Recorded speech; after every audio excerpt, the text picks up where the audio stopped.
Jeff Hicks here with the Water Institute, and in this video I'll give a short overview of FloodID.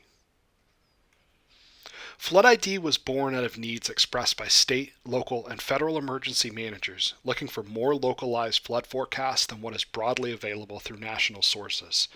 This is especially the case in complex watersheds where storm surge, river flow, and rainfall contribute to devastating compound flooding that can oftentimes be underestimated in traditional flood studies. What we heard was that better information in the Emergency Operations Center can save lives by better positioning supplies, identifying critical access restrictions, and prioritizing areas in greatest need for search and rescue operations. To address this need, the team at the Water Institute and its partners have developed FloodID, which delivers actionable flood forecasts for emergency operations in complex environments. FloodID runs near real-time weather data into local compound flood models and presents impact insights in easy-to-use web-based dashboards for use in the Emergency Operations Center and by operators on their desktop. Here's how FloodID works.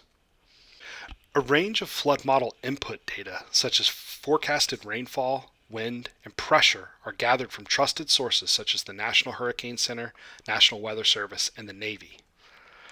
Hurricane advisories are released and forecasts are updated every 6 hours and are gathered by the system.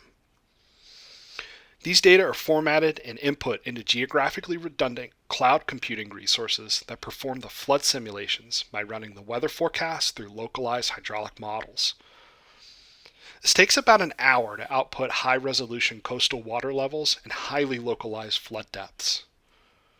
These building blocks make FloodID possible, which presents decision-relevant dashboards such as loss estimates to guide pre-positioning resources, localized hours remaining until emergency preparations must cease due to high winds, grids to prioritize search and rescue operations, and timelines of when flooded roadways may become passable again. No forecast can claim to perfectly predict the future, but these tools allow emergency managers to combine best available information to game out planning scenarios as another input into their decision processes. As a demo, we've loaded Hurricane Ida into FloodID, a powerful storm that made landfall in Louisiana in late August 2021. We'll jump in showing what FloodID would have shown as of Advisory 7, released at 10 p.m. on Friday, August 27th, about 36 hours until landfall. In addition to flood depths, FloodID can show a number of impact dashboards, the first one being a direct damage estimate. Parishes where losses are expected to be the highest are displayed in darker red. This helps inform where supplies will likely be needed the most, so operators can stage resources to move out as soon as it's safe to do so. FloodID generates these aggregated loss estimates by applying FEMA damage methodology at an individual structure level.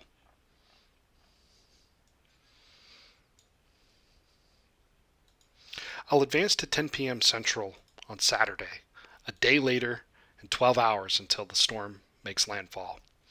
Pre-disaster operations and evacuation are ceasing as it becomes dangerous to continue operations due to high winds. In addition to inundation loss estimates, FloodID can estimate hours remaining until hurricane or tropical storm force winds arrive. Locations on the redder end of the spectrum have less time until winds arrive than those on the bluer end of the spectrum.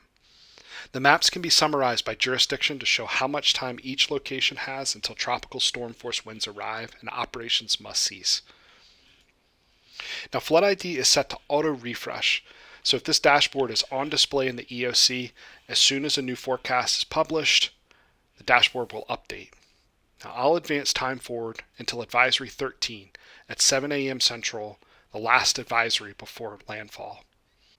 FloodID includes a search and rescue view that identifies flooded structures that may need to be searched for people who are unable to evacuate.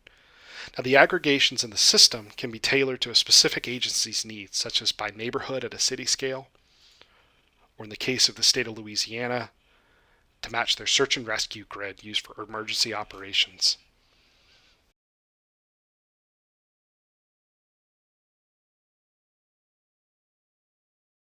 In addition to direct impacts, FloodID provides insights on the timing of roadway inundation.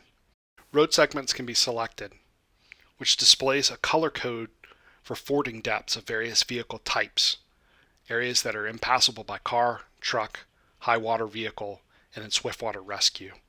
In this case, we can see that the single point of access will be inaccessible for close to 12 hours by any vehicle other than boat or helicopter. FloodID is made possible by funding from GOSEP, LWI, NOP, the City of Jacksonville, Florida, the Water Institute, and the DHS Coastal Resilience Center. Partners include UNC, LSU, the Pittsburgh Supercomputing Center, and the University of Iowa.